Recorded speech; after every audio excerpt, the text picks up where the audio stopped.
Hr mir genau zu. Gibt ein Lüge, die man dir erzählt hat. Ein Lüge über den Schmerz, über den Verlust und darüber, wie du eigentlich damit umgehen sollst. Man hat dir gesagt, du sollst loslassen. Man hat dir gesagt, du sollst akzeptieren. Als worden hers ein Lichtschalter, den man einfach umlegen kann, wenn es dunkel wird. Aber was, wenn ich dir sage, das genau dieses krampfhaft Versichern, zu akzeptieren. Der Grund ist, warum du innerlich zerbrichst. Willkommen im Kriegsgebiet deiner eigenen Seele. Wir sprechen heute nicht über weichgespalte Psychologie. Wir sprechen über den Bürgerkrieg, der in dir tobt, wenn die Realität, die du liebst, stirbt. Elisabeth Kübler-Ross hat uns ein Landkart hinterlassen. Die berühmten 5 Phasen der Trauer. Aber wir lesen dies Kart völlig falsch. Wir denken, es ist ein Trepp, die man Stuf für Stuf hinaufsteht, bis man oben im Licht der Erleuchtung steht. Das ist Unsinn. Es ist keine Treppe. Es ist ein Labyrinth. Und in diesem Labyrinth lauert ein Minotaurus, der den altes Ich fressen will, damit ein neues Ich geboren werden kann, dat wenn du bereit bist. Auf solchen zu fliehen und dich diesem Minotaurus zu stellen, dann bist du hier genau richtig. Wenn dies Wort etwas in dir zum Schwingen bringen, dann ist das kein Zufall. Es ist eine Einladung, tiefer zu graben. Bleib bei uns, denn wir werden heute die Schatten auslüften. Stell dir vor, dein Leben ist ein Haus, ein schönes, stables Haus, das du über Jahre gebaut hast. Und plötzlich, ohne Vorwarnung, schlägt ein Baum ein. Das ist der Verlust. Es kann der Tod eines geliebten Menschen sein, das Ende einer Beziehung oder sogar der Verlust eines Traums, den du gehegt hast. Der Stab lädt sich, und du stehst in den Trümmern. Dein erster Instinkt? Du schaust auf die Ruin und sagst, das ist nicht passiert. Das Haus steht noch. Das ist die erste Phase. Das Leugnen. Wir halten das für Schwach oder Wahnsinn. Aber Elisabeth Kübler-Ross, diese geniale Pionierin, die den Tod aus der Tabazon holt, was ist besser? Sie erkennt, dass das Leugnen ein Neid ist.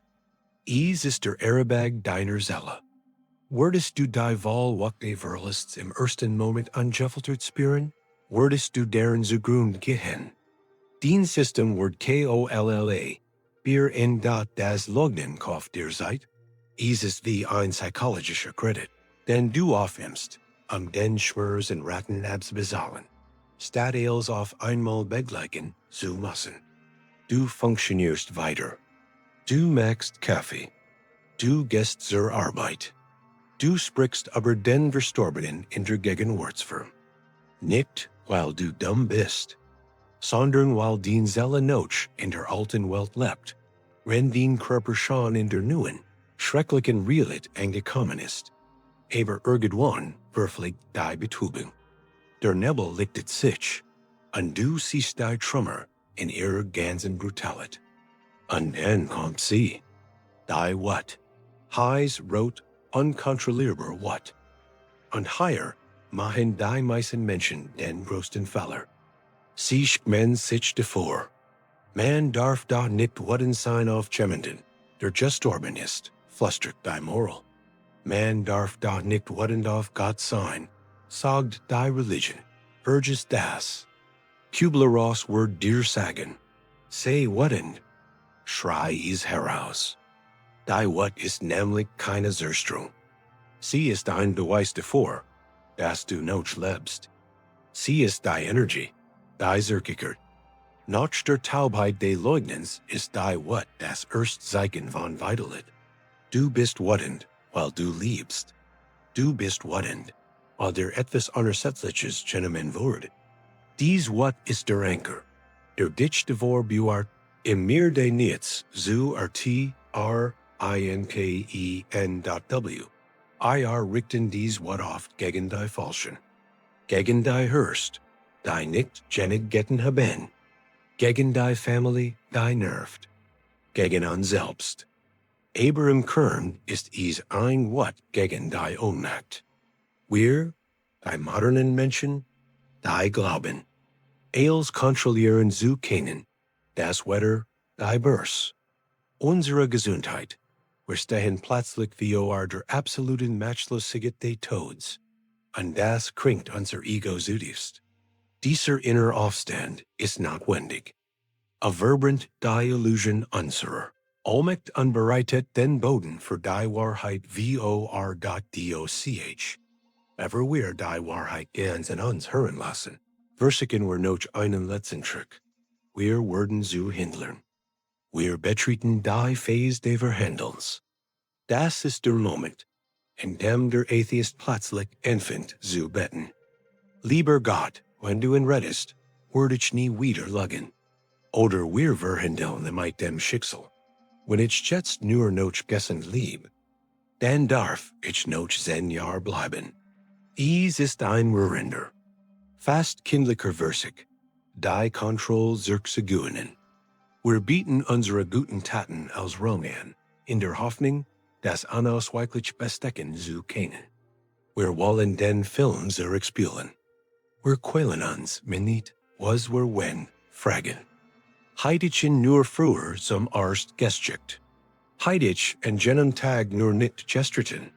Dies schuldvoll sind, die Begleiter des Verhandels. Sie gaukeln uns vor, wir heiten Einfluss gehabt. Denn die Schuld ist immer noch erträglicher als die Erkenntnis, dass wir absolut nichts heiten tun können. Schuld impliziert matcht. Ohnmacht ist das war grauen.wen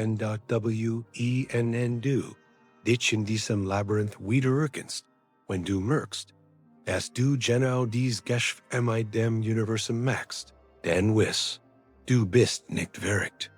Du bist menschlich.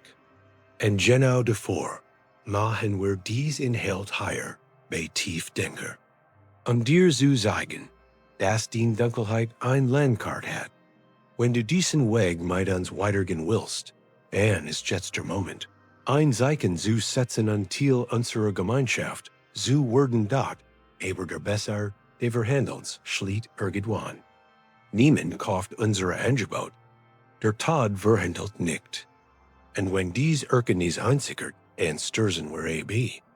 In die Tief, in die Depression. Das ist nicht die klinische Depression, die man mit Tabletten wegmachen muss. Das ist die Reactive Depression, die einzig angemessene Antwort auf einen gigantischen Verlust. Unsere Gesellschaft has Traurigkeit. Sie will, dass du funktionierst. Kopfvoll, sagen sie. Das Leben geht weiter. Was für ein Beleidigung. Für dich ist das Leben stehen geblieben. Kübler-Ross lehrt uns, dass wir dies Traurigkeit nicht reparieren müssen. Wir müssen sie bewohnen. Wir müssen uns in sie hineinsetzen wie in einen kalten, dunklen Raum. Warum? Weil nur im Tal der Tränen die Heilung beginnt. Wenn du dies Phase überspringst, wenn du dich mit Arbeit oder Drogen oder Ablenkung betäubst, dann bleibt der Schmerz in dir stecken. Verkapselt sich und vergiftet dich von innen. Die Depression ist der Prozess, bei dem die Seele langsam begreift, dass der Verlust endgültig ist. Is ist der Abschied von den Trümmern, die wir mit dem Verstorbenen hatten. Is ist das langsam Loslassen der Hand, die wir so gern noch gehalten hatten. Und erst, wenn wir durch dieses Tal gegangen sind, nicht außenrum, sondern mitten hindurch, erst dann dimmert im Horizont das, was wir Akzeptanz nennen. Aber Vorsicht, Akzeptanz ist nicht gefegen, is ist nicht magen. Du musst den Tod deines Keins niemals gefegen. Du musst den Krebs niemals magen. Akzeptanz bedeutet nur eins, du hörst auf, gegen die Krieg zu führen. Du legst die Waffen nieder. Du sagst, Is es so, nicht, ist Gott so. Nur, ist so. Ist ein Frieden, der nicht aus Freud in Steff, sondern aus Ursprung und Einsicht. Ist das Ende des inneren Bürgerkriegs. Du hörst auf, die Energie darauf zu verwenden. Das Geschehen ungeschen machen zu wollen. Und plötzlich wird diese Energie frei. Frei für etwas Neues. Aber Elisabeth Kübler-Ross sah noch etwas, was wir aber sehen. Sie sah, dass dies Phasen nicht linear sind. Du kannst am Morgen in der Akzeptanz aufwachen, und mittig in die Wut zurückfallen, an dem Abend im Leugnen Schutz suchen. Das ist normal. Wir sind keine Roboter. Wir sind chaotisch, emotional Wesen. Und das ist Gott so dat, is gibt noch ein sechst Phase. Die oft wird es in Word, aber die vielleicht die wichtigste von allen ist.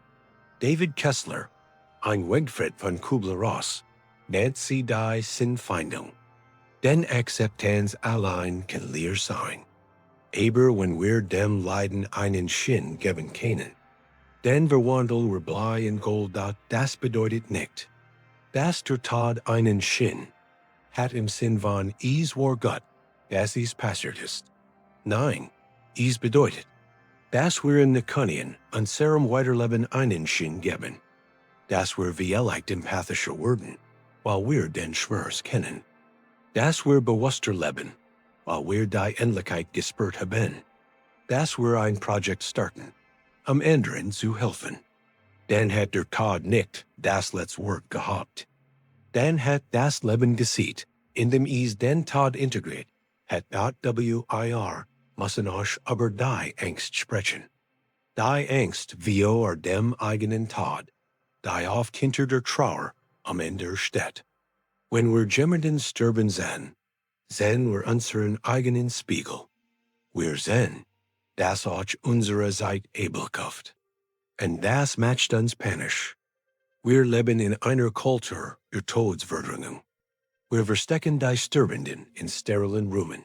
Wir schminken die Toten, damit sie lebendig aussehen. Wir tun so, als wenn wir unsterblich. Das ist die große Ross unserer Zeit. Elisabeth Kübler-Ross hat den Sterbenden zugehört, als niemand sonst dies wollte. Und weißt du, was sie gelernt hat? Die Menschen beruhen auf dem Sterbebett fast nie, was sie getan haben. Sie beruhen, was sie nicht getan haben. Sie beruhen, dass sie das Leben anderer gelebt haben, und nicht ihr eigenes. Der Tod ist also, paradoxerweise, der best Lehrmeister für das Leben.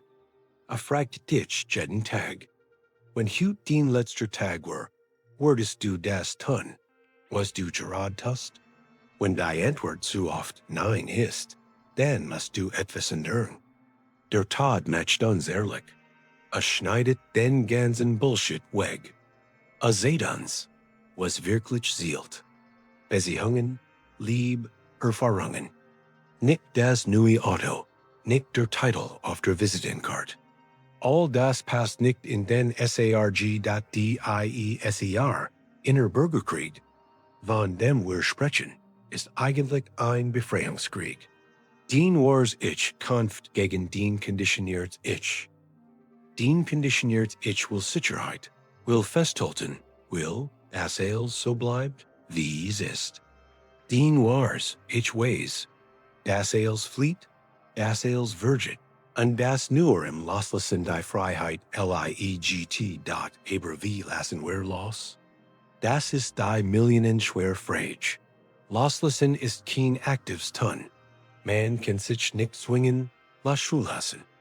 Versich mal, etwas loslassen, indem du dich anstrengst. Du wirst nur noch verkrampfter. Loslassen ist das Ergebnis von Erkenntnis. Wenn du erkennst, das, worin du dich klammerst, dich verbrennt, dann lassen den Hand von ganz allein los. Stell dir vor, du hältst ein glehendes Stück Kohle fest. Du musst dir nicht sagen, lass los. In dem Moment in dem du den Schmerz wirklich spürst unrealisierst. Das Festhalten dich zerstört. Pfeffnet sich die Hand reflexartig. Genauso ist es mit der Trauer. Wenn wir tiefgängig in den Schmerz heiningen, wenn wir offern, in zu betäuben, werden Forterans von selbst zur Erlösung. Das Problem ist, dass wir Meister der Betäubung sind. Wir scrollen stundenlang auf unseren Handys, wir schauen Serien, wir trinken Alkohol, wir arbeiten bis zum Umfallen. Eils nur dies still nicht zu rennen. Die still, in der die Geister unserer Verlust zu uns sprechen wollen. Wir müssen wieder lernen, still zu sein.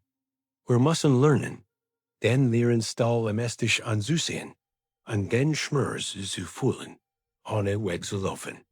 Gas erfordert Mut, den Mut eines Kriegers. Deshalb nenne ich einen Bürgerkrieg. Es ist ein Kampf gegen unsere eigenen Fluchtinstinkt. Elisabeth Kübler-Ross wurde oft kritisiert. Wissenschaftler nannten ihr Modell unwissenschaftlich. Kritiker sagten, sie würde den Tod romantisieren. Aber dies Kritiker sehen meist in ihren Elfenbeintürmen. Sie sehen nicht am Bett von sterbenden Kindern. Sie hielten nicht die Hand von Muttern, die gerade ihre Familie verloren hatten. Kübler-Ross war dort, in Schützengräben des Lebens.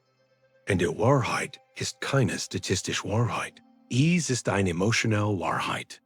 Und diese Wahrheit sagt uns, du musst nicht stark sein. Du musst nicht tapfer sein. Du musst nur echt sein. Wenn du weinen musst, wein so, dass die Wund wackeln. Wenn du lachen musst, ja, auch im Trauerhaus darf gelacht werden, dann lach. Trauer ist so individual wie ein Fingerbruch. Lass dir von niemandem sagen, wie du zu trauern hast. Nicht von deiner Familie, nicht von der Gesellschaft, und auch nicht von einem Psychologen. Dein Schmerz ist dein Schmerz. Ist der Preis, den du für die lieb sollst. Und es ist ein stolzer Preis. Wer nicht trauert, hat nie geliebt. Betracht den Tränen also nicht als Schwach, sondern als Auszeichnung. Sie sind der Beweis deiner Menschlichkeit in einer Welt, die immer klarer und technokratischer WIRD.WIR Leben in einer Welt, die sich nach dem Ja ist. Ja zum Erfolg, ja zum Wachstum, ja zum ewigen Jungsein. Aber die Trauer ist das große Nein des Lebens. Ein Nein, das uns stoppt. Ein Nein, das uns winkt, von Gaspedal zu gehen. Und genau deshalb hassen wir sie so sehr. In einer Gesellschaft der Beschleunigung ist das Innehalten ein revolutionärer AKT. Wenn du trauerst, wenn du wirklich trauerst, dann streikst du gegen das Diktat der Funktionalität. Du sagst der Welt, ich spiel your Spiel gerade nicht MIT. Hier passiert etwas Wichtigeres. Hast du bemerkt, wie hilflos unsere Sprache geworden ist? Wenn jemand stirbt, sagen wir mein Beileid. Zwei Wort, leer und glatt wie ein Kieselstein. Wir wissen nicht mehr, wie man mit dem Abgrund spricht. Früher gab es Ritual. Man trug ein Jahr lang schwarz. Jeder auf der Straße wusste, Achtung, dieser Mensch befindet sich in einem heiligen Ausnahmezustand. Behandeln mit Vorsicht. Heute hast du 3 Tage Sonderlob, und dann erwartet man, dass du wieder in Meetings sitzt und über Quartalschalen diskutierst, als wäre nichts geschehen. Das ist Gold. Das ist Gold gegen die Seele. Dieser innere Krieg, den du fühlst, ist auch ein Krieg gegen dies kulturelle Kult. Dein Herz schreit nach Zeit, aber dein Kalender schreit nach Terminen. Und hier musst du dich entscheiden. Auf welcher Seite stehst du? Auf der Seite der Maschine oder auf der Seite der Menschen? Elisabeth Kübler-Ross war ein Anwältin der Menschlichen. Sie forderte uns auf, Krankenhäuser wieder zu Orten des Lebens zu machen, nicht zu sterilisierten Repair der Werkstätten. in den der Tod als medizinisches Versigen gilt. Der Tod ist kein Versigen. Ist die Point des Witzes, den wir Leben nennen. Ohne die Point ergibt der Witz keinen Sinn. Stell dir ein Lied vor, das niemals endet. Es were keine Musik, es were Lärm. Erst das End gibt der Melodie ihr Form. Erst die Begrenztheit deiner, Jahr gibt den Tagen ihren Wort. Wenn du wusstest, dass du ewig lebst, würdest du eils auf morgen verschieben. Du würdest niemals, ich lieb dich sagen, weil du ja noch 1.000.000 Jahr Zeit hast. Aber du hast keinen Million Jahr. Du hast vielleicht nicht einmal mehr morgen. Das ist der erschütternd Wegriff der Trauer. Sie riest dich aus dem Schlaf der Selbstverständlich. Plötzlich schmeckt der Kaffee intensiver. Plötzlich ist der Streit im dem Nachbarn völlig irrelevant. Die Trauer ordnet den Prioriten neu, und zwar radikal. Sie ist wie ein Waldbrand, der das Unterholz verbrennt, damit die großen, starken Boom wieder liegt wie kommen dort, aber lassen wir uns nichts vormachen. Das Brennen tut weh. Es ist die Heil. Und in dieser Heil begegnen wir unseren eigenen Dämonen. Der Angst wie dem Alleinsein. Der Angst, nicht gottschönig gewesen zu sein. Der Angst, dass unser eigenes Leben keine Spuren hinterlässt. Kübler-Ross hat gesehen, dass viele Menschen nicht Angst wie dem Tod in sich haben, sondern Angst wie einem ungelehrten Leben. Wenn du das hier hörst und spürst, dass du eigentlich ein anderes Leben führen wolltest, dass du Masken trägst, die dich erstigen, dann ist das dein Chance. Not den Riss, den der Schmerz in den Fassade geschlagen hat, ausbrechen. Flicken nicht sofort wieder zu. Schau durch den Riss hindurch. Was siehst du? Or bist du, wenn niemand so schaut? Or bist du ohne deinen Partner, ohne deinen Job, ohne deinen Status? Das ist die spirituelle Dimension des Bürgerkriegs. Es ist der Kampf den Identität. Wir definieren uns so oft aber, dass wir sind die Frau von ... der Vater von ... der Sohn von ... Wenn der Ender Ziel dieses wir weitgelt, fühlen wir uns amputiert. Wir bluten aus einer Wund, die niemand sehen kann.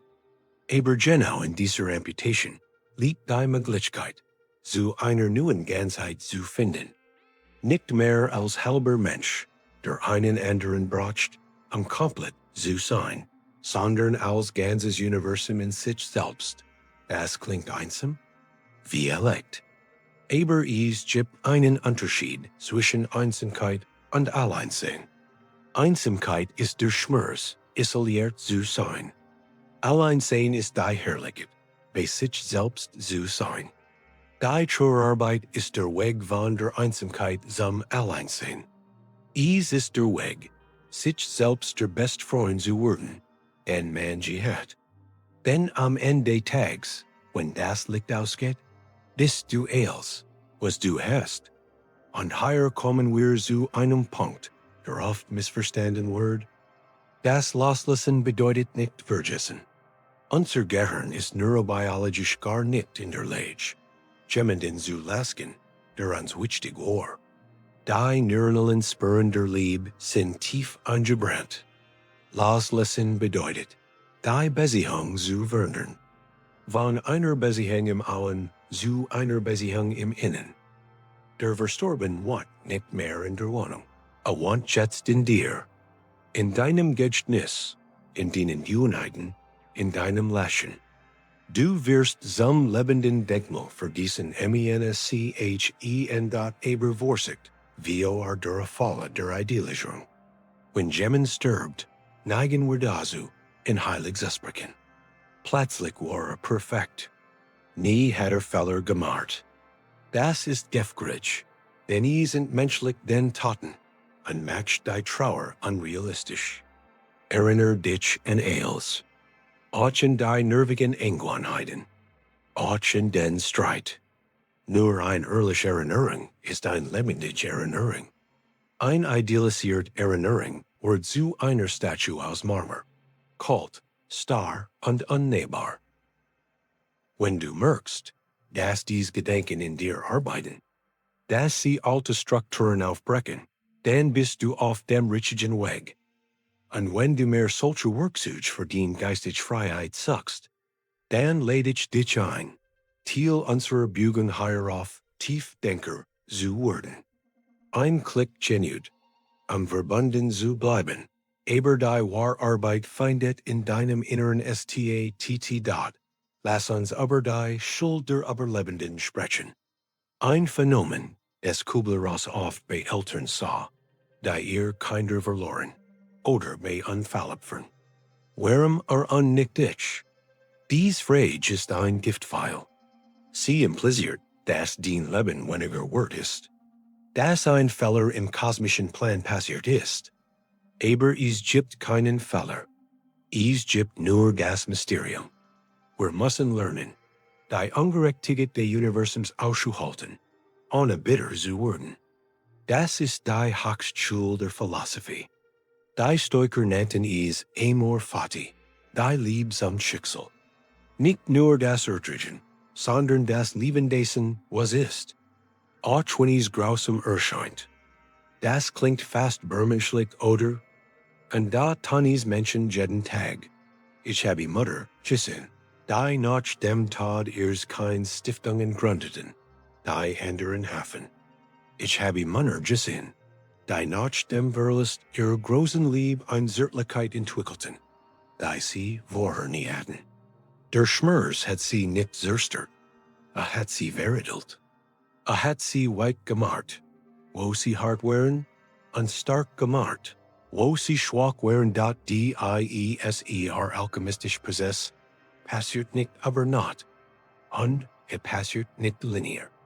Erinner dich, es ist ein Labyrinth. Du wirst dich verlaufen. Du wirst dich haben, und denen du gar nichts fühlst, und du wirst denken, du bist ein Monster. Du bist kein Monster. Du bist Erschgipf. Dein Seele matcht mit Expaus. Erlauber das wir müssen euch aber die Rolle der Zeit sprechen. Die Zeit heilt alle Wunden, sagt man. Das ist ein Lüge. Die Zeit heilt gar nichts. Die Zeit vergeht nur. Es ist das, was du in der Zeit tust, das heilt. Wenn du 10 Jahre lang nur auf dem Sofa sitzt und die Wand anstarrst, heilt nichts. Du musst aktiv trauern. Du musst schreiben, reden, malen, schreien, laufen. Du musst den Schmerz aus deinem Körper herausbauen. Trauer ist physische Energie. Wenn sie stecken bleibt, wird sie zu Krankheit. Psychosomatik ist oft nichts anderes als unjoint Tränen. Die sich einen anderen Weg suchen. Elisabeth Kübler-Ross war ein Visionarin. Weil sie den Tod nicht als das End, sondern als einen Übergang sah. Sie verglich oft mit einem Schmetterling, der seinen Kokon verlässt. Der Kokon ist der Körper. Der Körper ist, der nicht mehr funktioniert.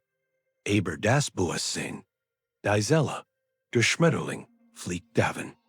Ob du daran glaubst oder nicht, ist dein Sache. Aber allein das Bild ist tröstlich. Es gibt uns die Erlaubnis, den körperlichen Würfel nicht als das absolute Ende der Existenz zu sehen. Und was bedeutet das für uns, da wir noch im Kokon stecken? Es bedeutet, dass wir uns vorbereiten sollten, nicht auf den Tod, sondern auf das Fliegen. Wir sollten so leben, dass wir leicht sind, dass wir keinen unteilen Ballast mit herumschleppen. Groll hast need, das sind schwer Stein in unseren Taschen. Wenn der Moment kommt, loslassen, werden die Steine uns nach unten sehen. Vergebung ist der Ekeit, die Stein wegzuwerfen. Nicht für den anderen, sondern für dich selbst. Damit du leicht bist. Damit du fliegen kannst. Wie leicht fragst du dich jetzt? Wie soll ich das alles schaffen? Ich bin da nur ein Mensch.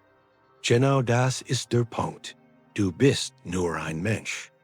Und in dieser Begrenztheit liegt die Schönheit. Du musst nicht alles verstehen. Du musst nicht alles kontrollieren. Du musst nur den nächsten Schritt machen. Und dann den nächsten. Stell dir vor, du bist auf einem Schiff im Sturm. Du kannst den Wind nicht kontrollieren. Du kannst die Wellen nicht kontrollieren. Aber du kannst die Segel setzen. Die von Phasen sind keine Anleitung, wie man den Sturm abstellt. Sie sind eine Anleitung, wie man die Segel setzt, damit man nicht kentert. Manchmal bedeutet das, die Segel komplett einzuholen und sich treiben zu lassen, Depression. Manchmal bedeutet es, hart gegen den Wind zu steuern what. Und irgendwann bedeutet es, den Wind im Rücken zu nutzen, in neue Gewässer zu fahren. Akzeptanz.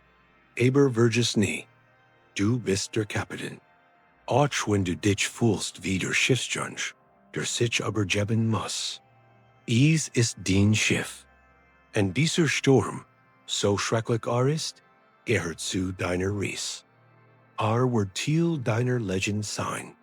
Eines Tages wirst du ändern davon erzählen, nicht als Opfer, sondern als jemand, der hinter Schäfern ist.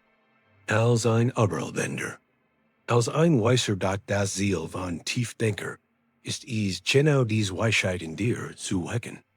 Wir geben dir keine Antworten, wir geben dir Werkzeug. Wenn du bereit bist, dies Werkzeug zu nutzen, dann bleib in unserer Nähe.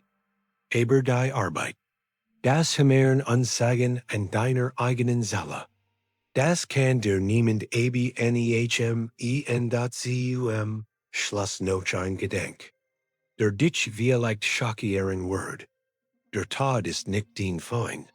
Der Tod ist der Rahmen, der dem Bild deines Lebens erst Bedeutung gibt. Ohne Rahmen ries nur Farb, die ins unendlich verlauft. Der Rahmen begrenzt is, und durch die Begrenzung Word is Kunst. Dein Leben ist ein Kunstwerk, gerade weil es endet. Jede Minute, die verstreicht, kommt nie wieder. Das macht sie kostbar. Ein Diamant ist wertvoll, weil es selten ist. Wenn Kieselstein so selten rennt wie Diamanten, würden wir Kieselstein in Ring fassen. Dein Zeit ist der Diamant. HR auf, dein Zeit wie Kieselstein wegsurfen. HR auf, dinge zu tun, die dir nicht bedeuten, MIT-Leuten, die dir egal sind. Dein innerer Bürgerkrieg endet an dem Tag, an dem du Frieden schließt deiner Sterblichkeit. An dem Tag, an dem du sagst, ja, ich würde sterben, aber bis dahin würde ich so verdammt lebendig sein, wie es nur geht. Elisabeth Kübler-Ross hat uns gesagt, wie man am Bett ein Sterbenden sitzt, aber wahre Lehre ist, wie man am Tisch des Lebens sitzt. Appetit und Denkbarkeit. Und der Bereitschaft, aufzustehen und zu gehen, wenn das Mal vorbei ist, ohne sich an die Tischkante zu klammern. Das ist die 5 Reis.